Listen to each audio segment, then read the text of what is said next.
Marcus Rashford is back. Lisandro Martinez is back. It's a boost, but is it too little, too late? Me and Jay are in the house taking your questions, taking your comments in a live show, looking ahead to what's going to be a very, very hectic weekend for Manchester United. With everything going on off the pitch, the results that are needed on the pitch, the players that are coming back, are we just, and has Ten Hag just basically run out of time? That's the topic we want to talk about today. And we're also going to get Jay's opinion on what we were talking about earlier on. Standards to Jim Radcliffe, staff not being happy. We had a load of questions off you guys earlier on. Thank you for tuning into that show earlier on today. We was out in the sun outside Old Trafford. I couldn't see all of your messages. Josh was running the comms as well. So I'm going to get your guys' opinions as well today. If you've got anything you want to touch on from that last one, like how Tuchel is being slandered, how he's saying he's not good enough, who your manager would be, we'll get Jay's opinion on all of that as well and get into any other news that's coming out from Manchester United. I've got it all with me right here. But most importantly, we've got our man Jay, and we're hoping tonight, Jay, that you're not going to be running solo and my technology holds out and we're going to make this a bit of a duo show. Yeah, it's good to be back. So, Marcus is playing the weekend. Well, if he's actually training, you know he's going to bring him in, mate. You know what he's like, don't you? I mean, straight off, do you feel like he will bring him in, even if he isn't fully fit, going off how he's treated the injured players this season? Well, first of all, Adam, I'm not coming to Manchester to see Rashford have a jog around at Trafford for 60 minutes. Mm-hmm. Ten Hag, you know what he's like. If Marcus has even a monicum of fitness, he'll play him. Maybe not start him, but I think he'll definitely give him a cameo at the very, very least. Because we've been asking and calling for Ten Hag to play Ahmed the last couple of weeks when Marcus was out. It hasn't happened. So we're left with the usual suspects. So Ten Hag will do Ten Hag things on the weekend. I've got no doubt. I think in his heart of hearts, he knows he's gone. And I think he's just ticking the box between now and the FA Cup final. Mm-hmm. This is a stage now where you're at with players like Martinez coming back. He's obviously come out, and you know what he's like. When players like this have been out for so long, Jay, they're all keen as mustard to get back in. Ten Hag is going to be judged on how he maintains and how he handles these players coming back as well, because if we're to have any miraculous chance of beating City in the final, Martinez has to be playing. He has to manage his game time now, doesn't he? These next few games. He can't just be throwing him in willy-nilly. He's made that mistake all the way through the season. It's hard to say because we don't know how far along he is, but when he first came back, he was playing 15, 20 minutes here and there, Jay. Are you risking him at all? Are you giving him a little bit of game time up to the final? Or how do we take this now? How do we use the games we've got left to try and get a team together for the final? Because that's all that seems to matter right now. Yeah, it is certainly. You're correct. The bigger picture is obviously the FA Cup final. Would I start Martinez tomorrow against that whippersnapper fast front three at Arsenal? Definitely not. I'd bring him on 20 minutes to go. Maybe then the next game against Newcastle, give him a half an hour. And then by Brighton, hopefully he can play 60, 70 minutes and then start in the cup final. He has rushed back Martinez already this season, twice, if memory serves. He's injured twice. And what have you said many times on your show? What's the definition of insanity? Doing the same thing over and over again and looking for a different result. So I don't want to see him start, but definitely a cameo for Martinez and building up to the FA Cup final, because that is the best I think Ten Hag can go for, that we get some miracle and he walks off into the sunset as a two cup winner in 2 seasons at United, because after that he's done. I think everyone in the live chat would agree. Well, MDR Samurai, Modern Samurai, is saying now he's just going to play and ruin him again, Martinez, in games that really don't matter. Do these games matter to you, Jay? Do United need to keep face the likes of Arsenal, Newcastle? We are fighting Newcastle still for the Europa League. Like, if we win 3 games, we've got a chance of finishing outright in the Europa League in the league. But is the reality that the best chance is Manchester City, or trying to take something from these league games for you? It's like if my aunt had a meeting to veg, I mean my uncle. It's if, buts, and maybes, Adam. 3 games ago, we should be comfortably already between 4th and 6th place. We're now 8th place. Our goal difference is -1. It's atrocious. So we are hoping to win all 3 and for Chelsea and our Newcastle to slip up. I think we have to give up the ghost now already of that top six, and that was gone on Monday night after that debacle against Crystal Palace. So that ghost, that's gone for me. Everything leads to the cup final, and hopefully we don't get utterly embarrassed by City at the end of May. That's all I'm looking for now. Yeah, I looked at it. Martinez coming back to training. I can't see him being fit until possibly Brighton. Personally, only just coming back to training this week means he needs at least a full week's training to try and be assessed. I don't think he's going to be in contention personally for Arsenal.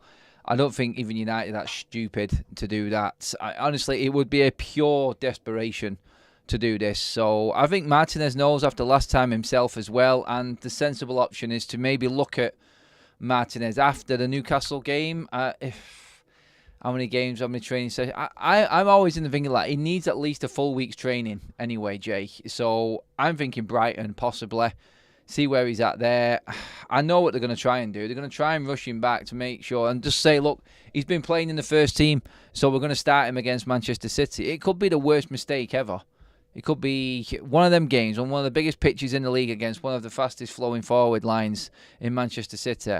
And it could make things even worse. I just don't know where I am with this one with Martinez. If he has only just come back, I don't think he's going to be fit for the final, mate. Not fully fit and ready to go anyway. And also, look at Martinez. His game is based on his physicality. So, do you want him in a cup final against Haaland? Big, strong, physical striker. And you know what Martinez is going to do? He's going to play his guts out and possibly get injured again, and then we lose him for the start of the season. But you also got to look at it from Ten Hag's perspective. Ten Hag is not going to Wembley to lose. He knows, I said already, he knows dead men walking, so he's going to put all his cards on the table to lead the club and being, as I already pointed out, a two-time cup winner. And that will be his objective. And I don't think he'll give a shit about Martinez and his health or physicality for next season because he knows he won't be there. That's it. That's very, very true. On the other side, with Marcus Rashford, Jay, we know what he's like with him. But I mean, it's a stupid question to ask, but I've got to ask it just for show purposes, really, which is Marcus Rashford, does he deserve to come back in, or does he have to do like everyone else does and earn their way back into this side? I don't know what Ten Hag thinks he's going to gain from him by playing him against Arsenal, apart from his good goal-scoring record against Arsenal, which is quite decent. Would that be enough to tempt you into starting him, Jay? So now... if I go, I know what's going to happen now. If I go all out now on Rashford, I don't want him to start, blah, blah, blah, blah. Marcus is going to rock up and score. Can't wait and see. He'll walk up and score. Well, at least you've covered yourself there, Jay. So let's just I've covered myself. I've covered myself there, keep right? talking that way and he might actually get us the win. Because above anything, we do want to beat Arsenal. Let's not forget that. We want United to win. We're all talking towards the end of the season, but at least you covered yourself at the start, Jay. Yeah, it's like none of us watch a game hoping for United to lose. And I don't care how much you or I or anybody watching might dislike a manager, dislike a player. If you actually want your club to lose, well, then find another club or find another sport. But on Rashford, you said there, does he deserve to start? Vis-a-vis work his way in. There's no player deserves to start. Every player needs to earn the right to start. But this is Ten Hag, and history shows us that he is biased towards Rashford. He's Rashford-centric is the word I'd use. So if Rashford is even 67% fit, he'll get a minimum of the last half an hour, or start him. So I expect to see Rashford on Sunday, most definitely. Yeah, Rashford, Højlund, Garnacho, Antony's opportunities are they're running out. Let's just say that. There's a lot of talk as well. There is actually a tweet at the bottom of the screen there about Antony. If Manchester United could sell Antony, they would. The problem is whether there are any clubs interested in signing him. How do we get to a stage like that with a player? This is what the argument was for me. I'm not just bringing up the Antony conversation again regarding transfers, Jay, on this. There's a whole different story to this for me, which is I don't think Ten Hag has helped these players. Like Antony, I feel, would get more joy playing on the left-hand side, but Ten Hag refuses to try something different. And this is another criticism I've got of him. Like, he could have set up uber defensive against Crystal Palace. Yeah, he takes a bit of stick for doing it, but he gets the understanding because of the injuries. And then no one's looking at a 4-0 defeat and really going in on him like it's the end of the world. Antony the same. Like, he was unwilling to change the position of Antony and play these inverted wingers. So effectively, we're talking about Antony here and everyone's saying he's poor, but do you feel like the manager is partly to blame for not trying to play him in a different system/position? The manager is 100,000% to blame on this. Antony is his player from his much vaulted Ajax side, and yet he refused to play Antony on the left in his best position. No manager in world football signs a player from their previous team, watched them, literally develop them, saw your coaches with him every day in the training ground, takes it to a big club, massive wages, and then does not play them in their best position. So the whole logic of the Antony thing is another red flag on Ten Hag. Yeah, I feel the same with that. Like, in terms of the players he let go, the players he won't play, Ahmad being another one. We've been calling for that for a while. Just not willing to try something different. I think that's where the fans have sort of also got a little bit lost with Ten Hag and like not willing to fully try and go down this road of it's been a hard season with injuries and stuff. He's dug his own hole, Ten Hag, and he's got to try and dig himself out of it. And he only does that by trying to be a little bit more versatile. Stop being stubborn and actually, change things up, adapt to what the Premier League is, which is the hardest league in the world. The games, when the games are played, the opposition, how good the opposition is. We've seen all season that anyone can beat anyone.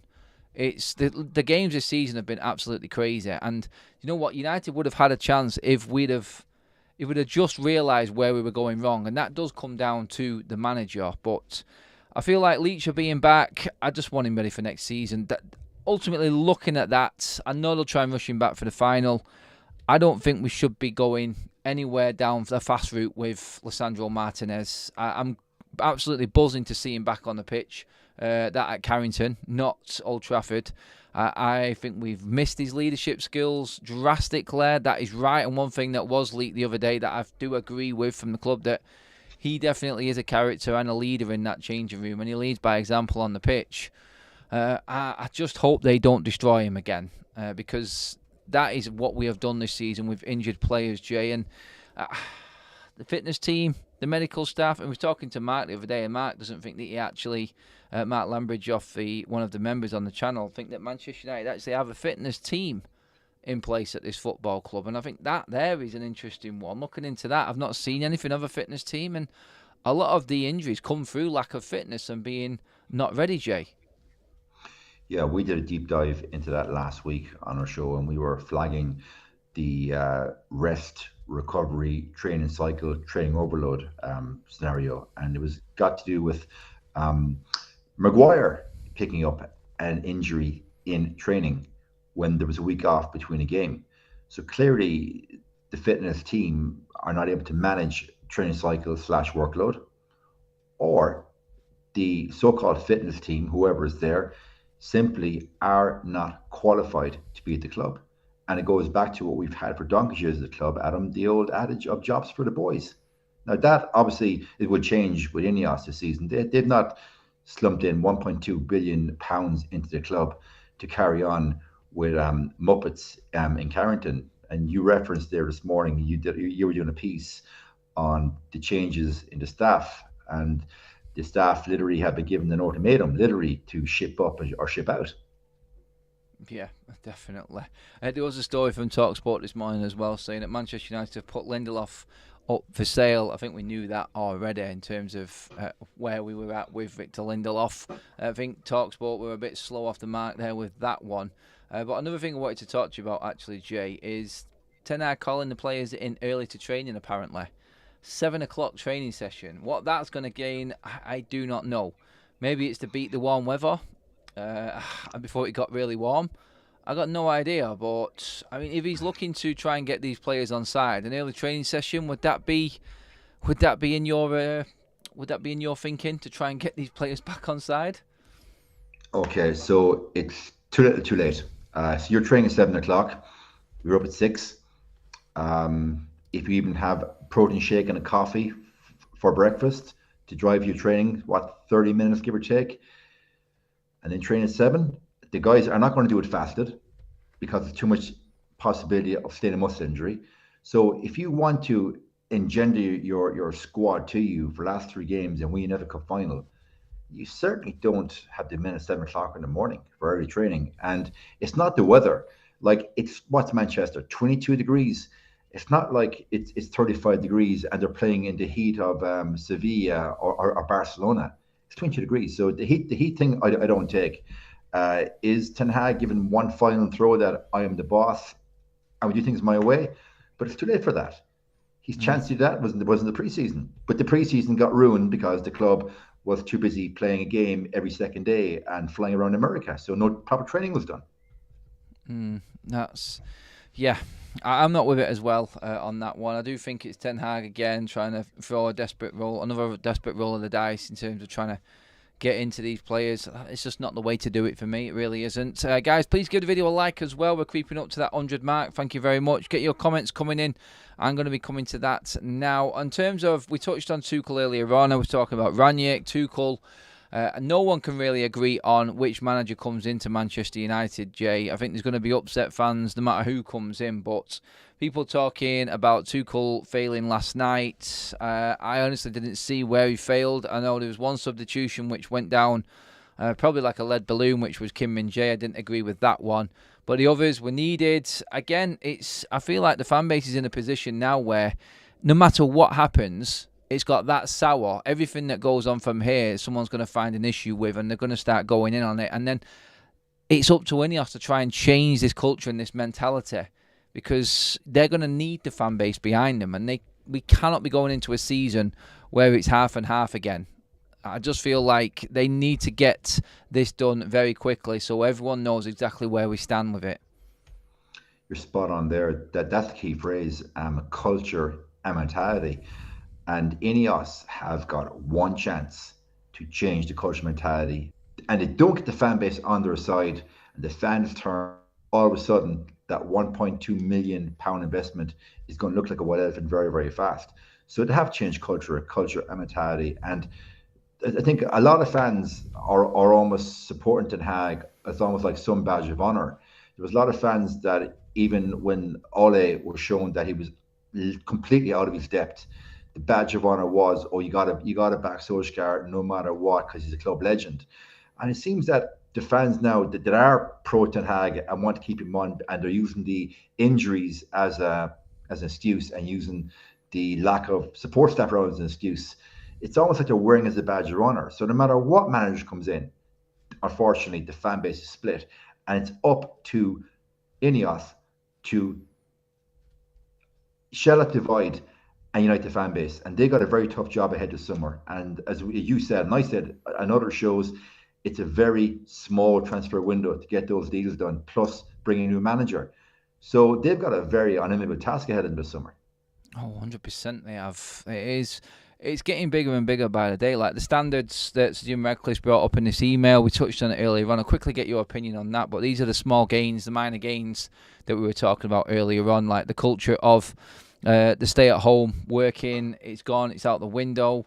They're trying to get everyone on board in the right direction. I cannot see Ineos, Jay, and this is just the way I look at it. The moves that they've made so far, putting everyone in position that's in position, getting the staff sorted, the audit has been done, sending the staff the memo and everything, and what the whole game is here and what the target is for Manchester United and how they want to move forward. I cannot see them dilly-dallying once this season's finished when it comes to the coaching and playing staff. It's just got that look of like going Hail Mary right now and getting everything done as quick as possible, and then all of a sudden it just drags out through the summer. There has to be some sort of plan. Like you said, they've got one chance, really, to set the standard, which is this summer. Everything else is in position. I cannot see them not moving quickly, Jay, once this summer kicks off. I think as soon as that FA Cup final is finished, that week we'll know if Ten Hag is staying or not, because he would have been sacked the day after or a couple of days after. If nothing happens that week, then I think we all have to assume that Ten Hag is staying at the football club, would you say? Well, I've been asking for Hunger Games style cull at that club for the last couple of years. Ralf Rangnick referenced open heart surgery. Josie referenced football heritage. So the fans know the club is rotten top to bottom. Ineos have come in now. They've done their audit. It's just confirmed what Ineos will have read on social media, would have read dispatches, that have read it from so many different journalists. I think they knew what was going on to a certain degree. Like, we haven't won a league title since 2013, not won European Champions League since 2008. So Ineos knew what they're getting into. So they are in here for a full reset. And they will not settle for anything less than the best person for the best job. And reference to the email that Sir Jim sent around, I can't fathom how staff were still working from home 2 years after lockdown. The very fact that staff were allowed to keep in that protocol shows what a shit show Arnold and Woodward were running at that club. Exactly that. It was too easy. Too easy getting away with things, everyone collecting a wage and no end goal. That's what it seemed to be like at Manchester United, Jay. But we've talked about Ten Hag. We've talked about what actually might happen with him, with the outs. More news in terms of player outings as well, Jay, with El Nazar looking to put a bid in. 40 million euros apparently, around that sort of mark for Casemiro. That sort of fee, would that be right for you? Are you jumping at that opportunity to then reinvest it? Because apparently we've got some targets set in some younger players to come in. But first of all, Casemiro for you, is that around the figure that you would sort of go, let's just get him gone? Like, let's get the wage off and reinvest that money.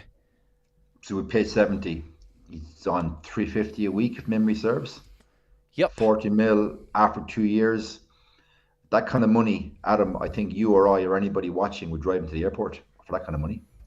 Take it. Take the money and run. Reinvest it. Get him off the wage bill. I love Casemiro. Been watching him at Real Madrid all these years. The Premiership now this season, he's lost that extra yard of pace. Also, as well, he looks a little bit overweight. And at the start of the season, I put it down to having a very poor pre-season, give him a benefit of the doubt, but he still does not look like he's lost the extra couple of kilos. So for me, a slower pace league out in the Middle East, yeah, he got there and he literally would run that league, take the money and run. That's it. Ineos cannot hang around. There's a lot come. Like Sir Jim Radcliffe said himself, look, I haven't got the time to completely rebuild, reform Manchester United. This needs to happen a lot quicker, an awful lot quicker. And it's like comments there from Jude in the chat. With Ten Hag, no Champions League for 2 straight seasons, and Ineos can't afford that. So Jim doesn't want trips to Azerbaijan.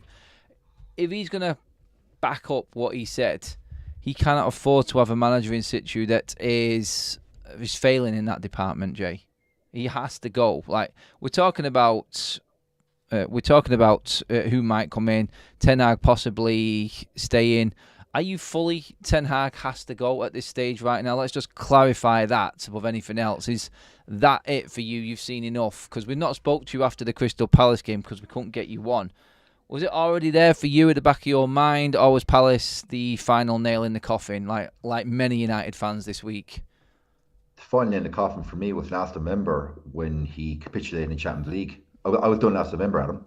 Yeah. That was for me, he was done. If he got into the Champions League and won the FA Cup, would you accept that he deserves his place still next season?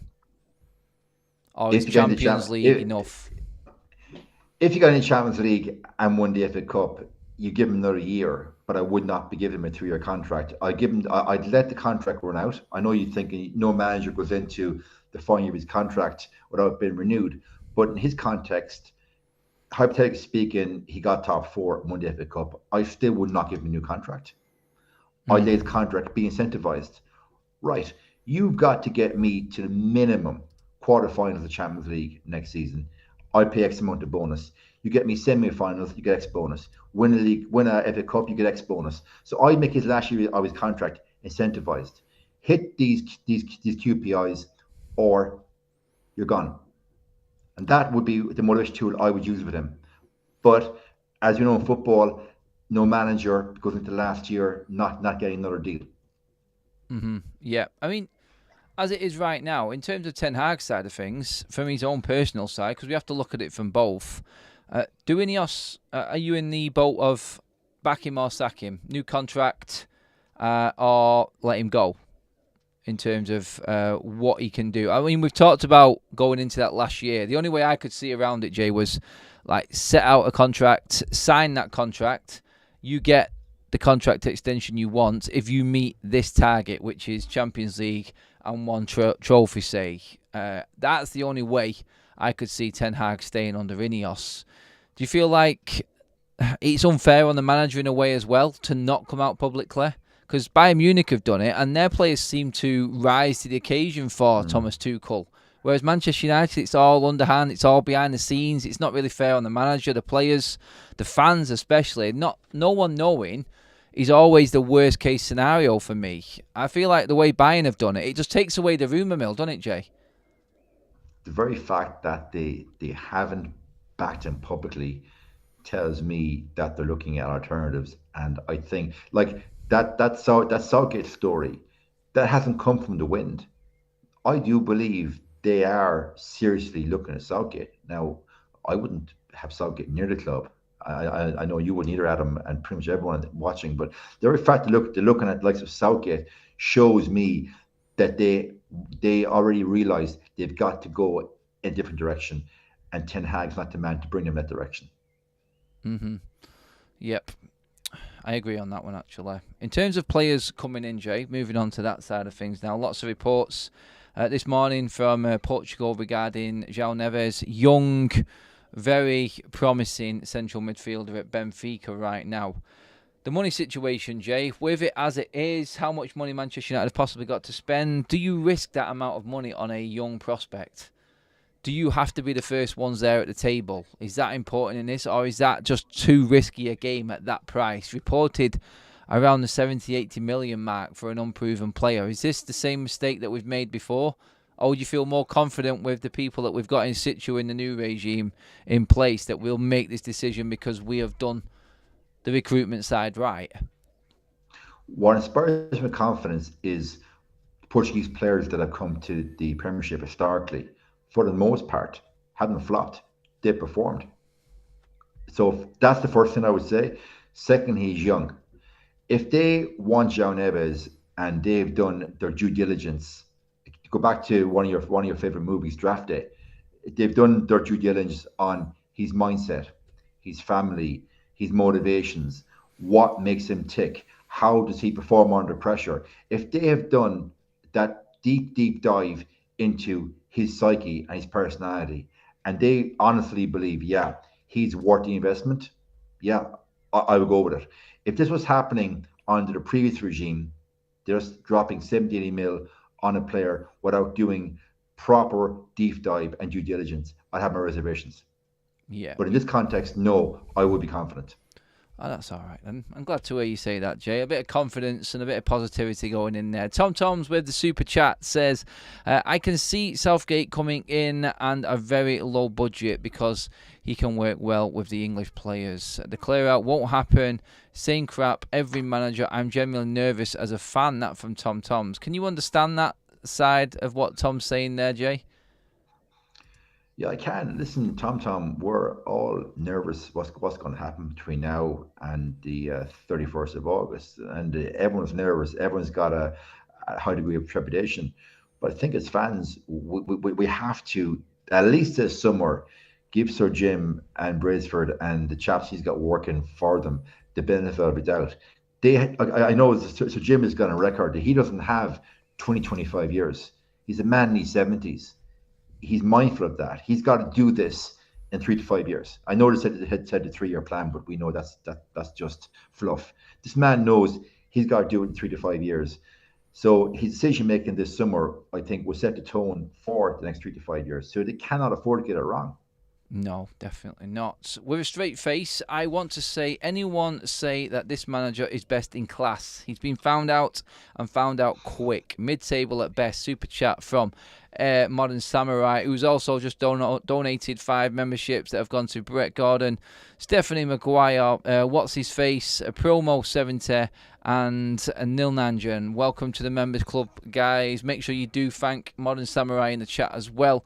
Super chat and memberships dropped in there. Thank you so much, matey. Really appreciate that.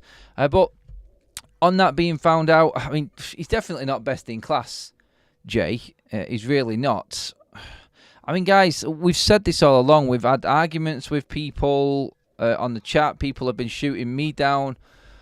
Quickly, Jay, just wanted to ask you something that we were talking about earlier on today, actually. Ralf Rangnick back as manager. Where do you sit with that? I wouldn't be adverse to it. You could do a lot worse than Ralf Rangnick. Just think Ralf. Like, Ralf is an expert at talent ID.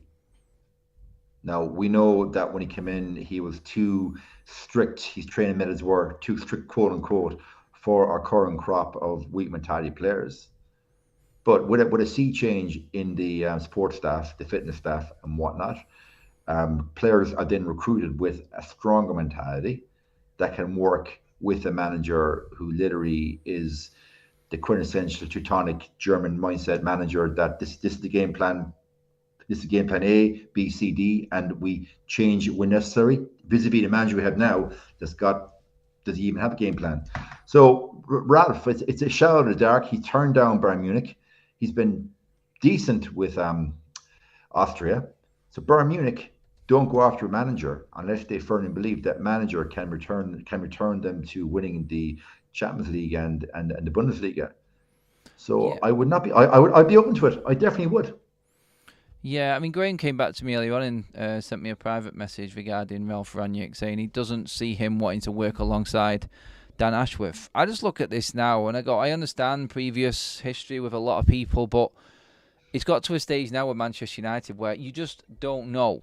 You don't know. And they're in the perfect position, I think, Ineos, because they can get these people around the table. They can have a meeting now. They can involve everyone who is going to be part of this project. There's no hidden people at Manchester United anymore. Everybody knows who's in the structure, whose job is what.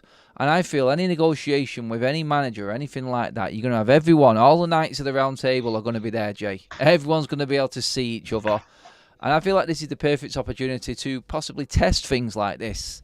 Like, get this conversation going. Get all of the ideas out there from everyone coming in. Like, everyone is starting with a complete clean slate. This is going to be a new job for everyone from Ineos' top brass right the way down to the bottom. Because I guarantee the manager that's coming in has never encountered anything like Manchester United. Even if it is Tuchel, I don't care. Like, Chelsea, forget it. Like, United's pressure, different ball game. Ashworth, Wilcox, you can talk about City with Wilcox, nothing compared to United. Barada the same. Barcelona, you could probably argue maybe a little bit with what pressure they're under, but even Sir David Brailsford and Sir Jim Radcliffe and the money that Ineos have put in, this is a brand new venture for them. He's doing right and getting the best in class. Why not get down at this stage and make sure that this next decision about the manager is the exact one that you've been talking about? It's the perfect opportunity because there are names on the table. And what I want to ask you next, Jay, when it comes to this, a certain result the other night would be that PSG are now out of the Champions League. Twitchy feet. Would it be worth testing the waters on Enrique at this stage if you were Ineos? Ask the question at least.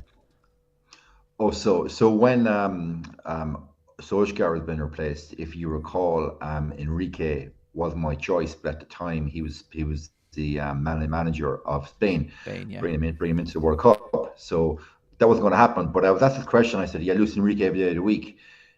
Luis Enrique is available and open to coming to England,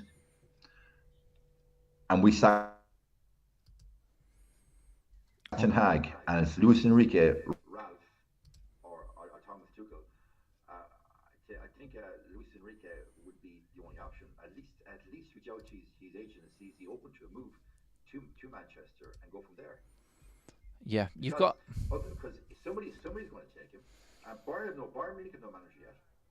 So I was to say, Bayern Munich are not already in talks. Yeah, it amazes me. Like some people, like, have I lost Jay? Is he still there? No, I'm here. No, he's there. He's still there. I think he's there. We just had him.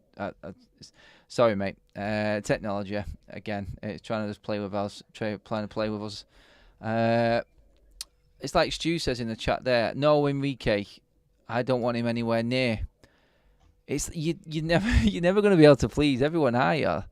It's crazy, isn't it? How everyone sees football in different ways, and how they see a certain manager fitting in at Manchester United, how they fit in. For you right now, Jay, and I'll ask everyone in the chat again, don't name a manager, name a trait that you think this manager is going to need to handle what is to come with Manchester United over these next 3 years. Give me a trait that you think is more important than any other. Forget the manager, don't give me a name. Just tell me what this manager needs, and then we'll look into it past that. Jay, for you right now, the situation it's in with all of what this summer's going to bring, which is a lot. He's going to be involved in some of the biggest sagas going. Like, you're going to be dealing with Sancho, you're going to be dealing with Mason Greenwood. Trying to get any player into Manchester United right now is going to be an absolute chore. What's the main thing that this manager needs? Easy. Leadership. And what comes under leadership? What's important in a manager's like man management, tactics, setting standards, off the pitch, discipline? What comes under leadership for you, Jay?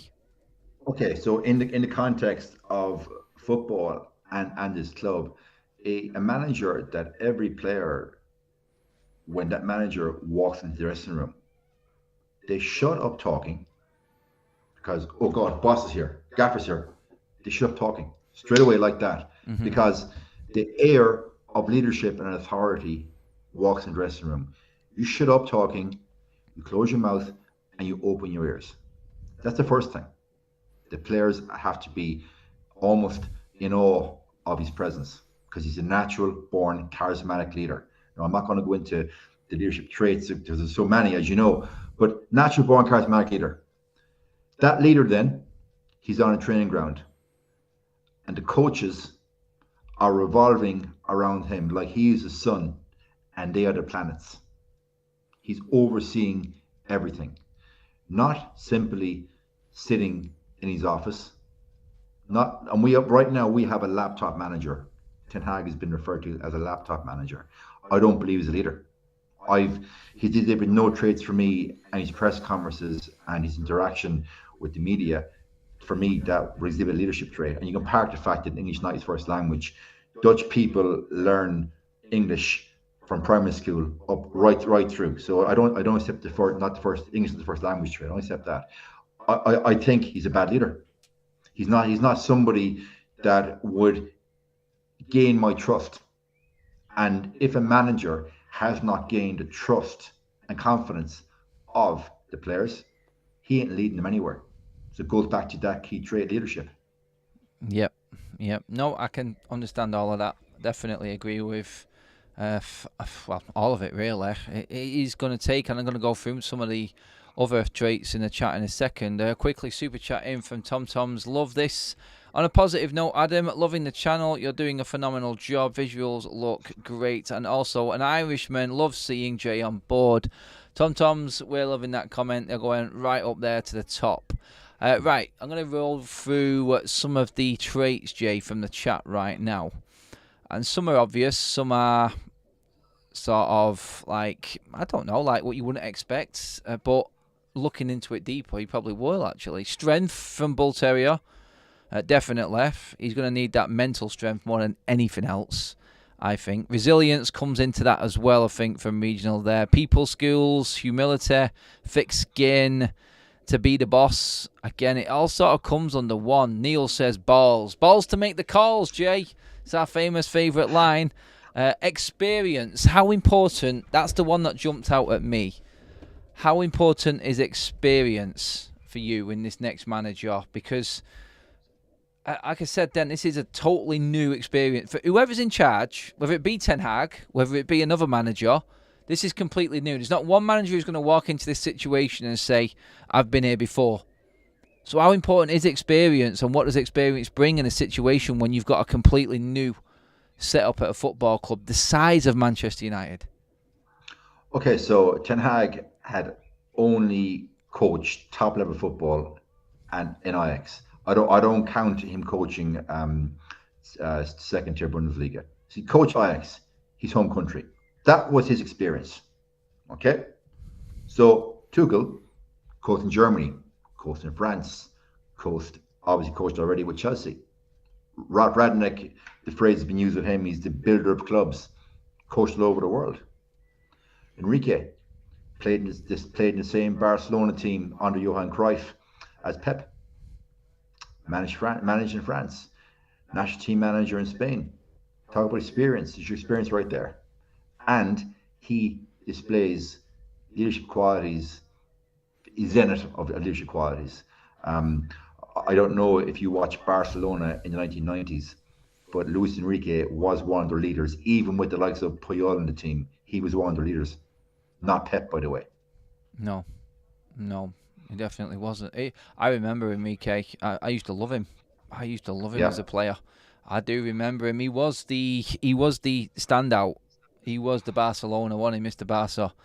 I'm not surprised he's gone back and managed them as well. I'm going back now. If you recall, 1999, we played Barcelona in the group stage of the Champions League, and both games were 3-3 draws. Yep. And I remember those games distinctly. Luis Enrique was an absolute, how to put it, he's that player. He's such a prick on the pitch. You wish you had him in your team. That's the biggest compliment I could have given Luis Enrique over those two games. And I lived in Barcelona when I was younger, so I did see him in the flesh many times. So that's why, for me, he stands out. Yeah, he definitely does have everything it needs to handle Manchester United from where he's been so far. I mean, if people were shouting out Xavi when he was leaving Barcelona as someone to come in, I mean, personally, I would have taken Enrique over Xavi. That's me, my own opinion, just for what Enrique brings, his control. I think one thing that he would bring, and a lot of United fans are after more than anything, Jay, is a style of play. A definite, distinctive style of play as well. And with that being a clean slate, his input, I feel, wouldn't only be a positive, but I think it would be a hindrance as well with Ineos, because I think that's where it might break down straight away. Because I don't see Enrique's style of football being like that free-flowing, attacking football type. I see it controlled, completely in control of the game, passing, slightly ticky-tacky, but not as obscene as Manchester City's, in my opinion. I think this is why the right type of manager has to come in that has got experience of playing a certain way of football and can work with Ineos at the same time. There's not many out there in this for me. I think Tuchel has played this style, and that's why I like him. I think he has played attacking football. Is anyone else that comes to mind for this type of free-flowing football? It's sort of like, I think Ineos want more of like what Liverpool play like, more of a hard-hitting, quick style game than anything. That's what I can liken what United used to be like, and what Sir Jim has referenced to more than any other in the modern game. I don't know about you, Jay, on that one.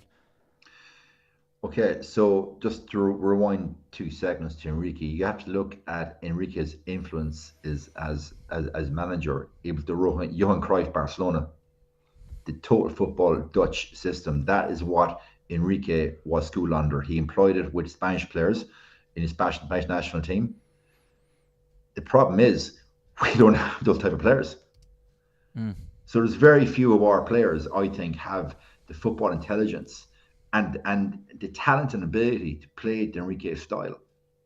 But then again, we don't have players even physically fit enough to play the free-flowing attacking football style that Ineos want, because the problems obviously goes far as deeper than a manager and styles and tactics. It goes back to the model of player that's been recruited to the club over the last couple of years, and then obviously the backup personnel.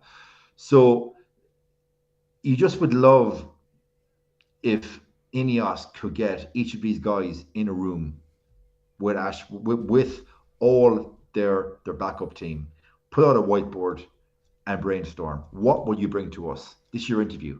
Now explain your philosophy, explain what you're going to bring to us. Where do you see us in 3 years' time? And then analyze each manager. If it's a short as a 2 or 3, bring them in, interview them, and go from there.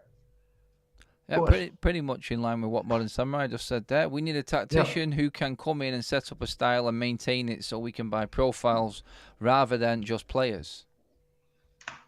And it's all about profiles.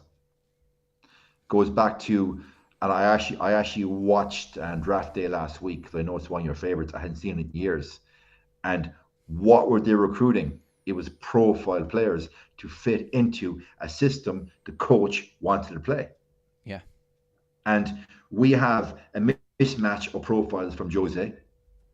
We from Van Gaal. We have Ten Hag's profile players. And we have a couple of Solskjaer's profile players. All in this, it's like a spaghetti bolognese mishmash of profiles and styles all in one place. That's what we have. Yeah. And that's not, unfortunately, Adam, no matter who comes in, this will not happen in one off season. This is going to be a work in progress. Yeah, 100%. And that is the unenviable task. So Jim and his staff have. I don't envy them. I really don't envy them. They're willing to take this challenge on. That's what they're all about. They're never afraid to try and change things. And I think that leadership skill has to be the model that they take into the management side of things. It's as unlikely as it might be. I think should happen. We should approach Ancelotti, says Rory. Oh, yeah, in a fantastic world, yeah, that would be great. Red Devil TV, all this mess is to be blamed on Murto and Ten Hag. Matt Thrower says it's all good talking about the manager, but do we have the players or squad to do it? Based on the last 5 years, no. That is why I think Sir Jim has said patience, because he knows what players need to leave. He knows it's going to take him time to get him what he needs. It's definitely to play this type of football that's needed. I think that personally is why he's asking for patience from the fans. Anthony Wisdom, who has been a member 5 months, legend. New manager needs Harry Potter's wand, in my opinion. A few people saying it's going to be Potter as well. And there was another report out as well which was saying about Potter being more than open to taking the United job if it was available. Of course he would. What the hell?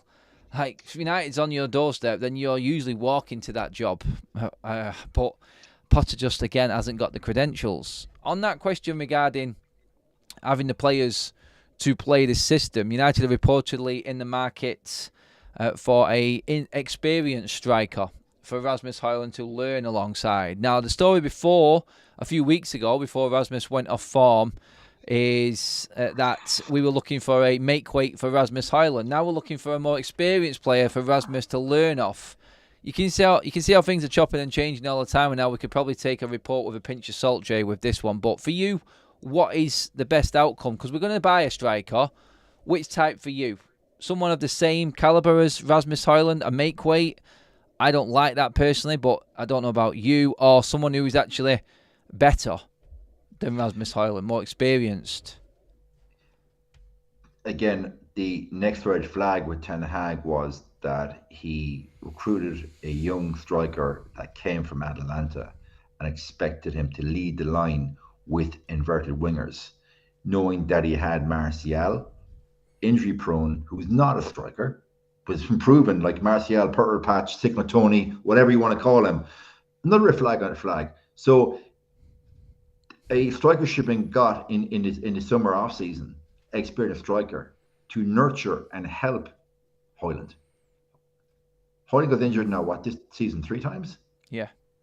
About 3 times, yeah. So, and you said about reports, the reports and narrative is literally changing day by day. In an ideal world, which we don't live in, clearly, you want to hire an experienced 25 to 27-year-old striker that Højlund can learn from. That's what you want, not another 19, 20-year-old striker. No. Because then you've got 2 young, experienced strikers together. And it goes back to what I said about leadership. Højlund needs his own leader, somebody he can aspire to. Yeah. And somebody's going to put pressure on him. If I'm not knocking the goals here, mate, I'm going to lose my place. And this season he hasn't had that. Exactly. Totally agree with that one there, Jay. Completely agree with that. Modern Samurai has dropped in 5 more memberships in the chat. Thank you, mate. Jakib, one of the longest YouTube names I've ever seen, which is USSS 45 Popeye Wows Blitz. Wow. Mayo Red, Ramo, and Gary Pearson. Welcome to the members club, guys. I don't even know how I got that name out. I think I've done well there.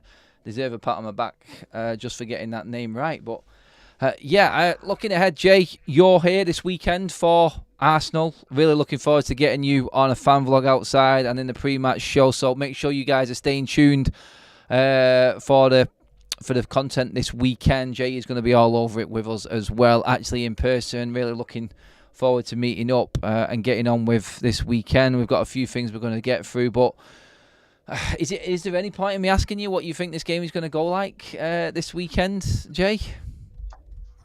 To be honest with you, Adam, obviously I'm looking forward to meeting you and Cass and meeting the other fans outside the ground. Am I actually looking forward to watching this team play an Arsenal side that are in their pomp chasing the title? No. I don't think, Adam, I could be coming to a worse game right now at the players. And I mean, you know what? I'm actually glad that I'm not bringing my son to this game because I don't want his first experience at Old Trafford to be a smashing. So I have deep reservations about this game at the weekend. Deep reservations. Yeah. It's difficult to call. I was on an Arsenal channel last night and they were asking me questions and couldn't believe how honest I was. In their eyes, it felt like the rivalry had completely disappeared just because of how bad Manchester United's season has been, and it does feel like that. It feels like we're going into games like this and not looking forward to them anymore, instead of being what it used to be, which was that excitement, the anticipation of two big guns locking horns and going at it. That's what Arsenal United used to be. But this game right now for United is just it feels like a mid-table side just going in to try and spoil the party. That's exactly how it feels. I know they'll probably be up for it. They're probably a bit of a ding-dong early doors. But Arsenal's quality in the end will probably show through, going off what we've seen before, unless these players embarrass themselves, in my opinion, Jay, by actually turning up for a big game again. Like, why are we not turning up for every game, but we are just showing for these big ones? Like, why is it this way all the time? And in a weird way, if United do win, I'll be absolutely chuffed to bits, but it'll just convince me more that this whole setup that we have got right now at the football club just needs completely dissecting and throwing out. That's every single player, barring the obvious 4 players, in my opinion, and the ones that have just arrived, maybe just at a push. But do you get that feeling like even if these players turned up, you'd be a little bit pissed off just because they're doing it for the big games, Jay? Yeah, that's actually a great point. Like, back at the game against Liverpool in the FA Cup a few games back, we were all shitting ourselves. You know, the Liverpool FA Cup, they're going to beat us 4-5-0, and we all know the result of that. Like, it was a great game of football, and it was a 4-3, which is testament to the fact that these players can turn it on if and when they want to. That was Liverpool FA Cup. I think now, Adam, the rot has set in with these players so deep that a lot of them are already on the beach. And secondly, the players that know they've been sold, they're not going to. I don't think they're going to risk an injury between now and the FA Cup final because they know they're out the door. That's how I see it. Yeah, that is it. It does feel like these players have actually just got themselves into pre-season mode already. Guys, please give the video a like. We're just about to hit the 200 mark. If everyone in the chat right now came in and give the video a like, that would be epic. We would get over that. Make sure you're hitting that subscribe button if you are tuning in for the first time, guys. Download our SofaScore app, bottom right hand corner, or in the description is the links to all of our joint content and partners as well, including Optimally Me, bringing the doctors to your home for any test that you may need or you would normally go to the docs for. Forget about queuing up, forget about waiting weeks for your test results. Get it all done 2 days without leaving your house. Get on that QR code as well, guys, and get into that. That's it. Jay, thank you so much for joining us this evening. Absolute pleasure to have you back on before you set off tomorrow for Manchester. Yeah, listen, I said looking forward to meeting you and Cass and meeting the other fans, and the game. It is what it is. We'll make the very best of it. Yes, we will. We'll make a day of it either way. We always do. Everybody, thank you so much. New members, super chats, all of you guys commenting throughout the day. You've been absolutely epic, as you always are. We will see you tomorrow. Always building up. We've got Mr. Ten Hag's press conference to get through and all the other content and news that breaks before the weekend. Game day is almost upon us, everybody.